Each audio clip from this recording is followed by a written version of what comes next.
দেশের অর্থনীতিতে অস্থিতিশীলতা ও দুর্নীতি বাড়লে আবারও কমতে পারে প্রবাসী আয়। পিআরআই সেমিনারে এমন আশঙ্কা করেন বক্তারা। তাদের মতে কর ফাঁকি বন্ধ না করলে বাড়বে হুন্ডির প্রবণতা, যার নেতিবাচক প্রভাব পড়বে রেমিটেন্সের ওপর। এ সময় ২.৫% প্রণোদনা বন্ধের পক্ষে মত দেন সাবেক governor Ahsan H Mansur. Bangla QR সহ ডিজিটাল লেনদেনে মার্চেন্টের মাসুল তুলে দেওয়ার পরামর্শও দেন তিনি। সেমিনারে ডিজিটাল লেনদেন ব্যবস্থায় গতি আনতে ইনক্লুসিভ ইনস্ট্যান্ট পেমেন্ট সিস্টেম চালুর কথা জানায় কেন্দ্রীয় ব্যাংক। আরও জানাচ্ছেন মইনুল হাসান। অর্থনীতির বহু দুর্বল সূচকের মধ্যে সবশেষ অর্থ বছরে স্বস্তির জায়গা ছিল প্রবাসী আয়ে। রেকর্ড $৩৫ বিলিয়ন এই আয়ে ভর করেই ইতিবাচক আর্থিক হিসাবের ভারসাম্য। বৈদেশিক মুদ্রার মজুদ কিংবা ডলারের বাজার স্থিতিশীল রাখতেও ছিল কার্যকর ভূমিকা। মূলত আওয়ামী সরকারের পতনের পর হুন্ডি কমে যাওয়ায় বছর দুয়েক ধরেই বাড়ছে এই প্রবাহ। পিআরআইয়ের সেমিনারে বক্তারা বলেন, কর ফাঁকি বন্ধ, দুর্নীতি ও ঘুষ না কমলে আবারও বাড়তে পারে হুন্ডির প্রবণতা। এ সময় বিদ্যমান ২.৫% প্রণোদনা বন্ধের পক্ষে মত দেন সাবেক গভর্নর আহসান এইচ মনসুর। আমরা রেমিটেন্সের পিছনে যে সাবসিডি দিচ্ছি সেই টাকাটাই কিন্তু ডাইভার্ট করলেই আমরা কিন্তু ক্যাশলেস করে ফেলতে পারি। সাবসিডিকে বেটার টার্গেটেড করা, সাবসিডিকে বেটার ইউটিলাইজ করা।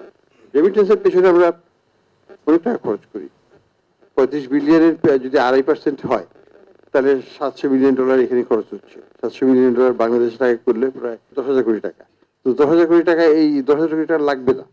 যদি আমরা এখানে ৩-৪ হাজার কোটি টাকা খরচ করি, আমরা কিন্তু এটা করতে পারবো। সেমিনারে ডিজিটাল লেনদেনের গুরুত্ব তুলে ধরে বলা হয়, এক্ষেত্রে পিছিয়ে বাংলাদেশ, যার বড় কারণ ভিন্ন ভিন্ন সেবার জন্য আলাদা আলাদা নেটওয়ার্ক ব্যবস্থা। এমন অবস্থায় ইনক্লুসিভ ইনস্ট্যান্ট পেমেন্ট সিস্টেম বা IIPS চালুর কথাও জানায় কেন্দ্রীয় ব্যাংক, যা নিশ্চিত হলে ডিজিটাল লেনদেনের আওতায় আসবেন সিংহভাগ জনগোষ্ঠী। সহজ ও সাশ্রয়ী হবে প্রবাসীদের অর্থ পাঠানো। দুর্নীতি করে টাকাটা ওখানে আসে, আর হলো ট্যাক্স অ্যাভয়েডেন্স মানি। এই মানিটা এখন কোথায় যাবে, কিভাবে যাবে, সেটা হলো এইটাই হলো বড় নিয়ামক রেমিটেন্সের।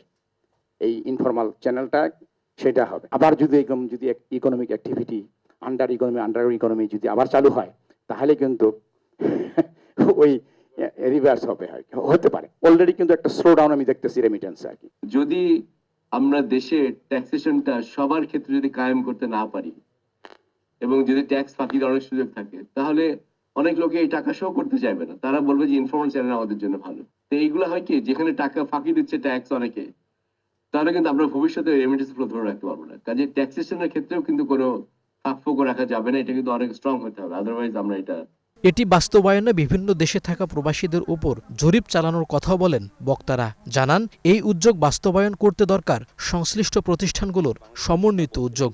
আমরা বেস্ট প্র্যাকটিসগুলো অ্যাডপ্ট করব। মইনুল হাসান, ৭১, ঢাকা। Very good.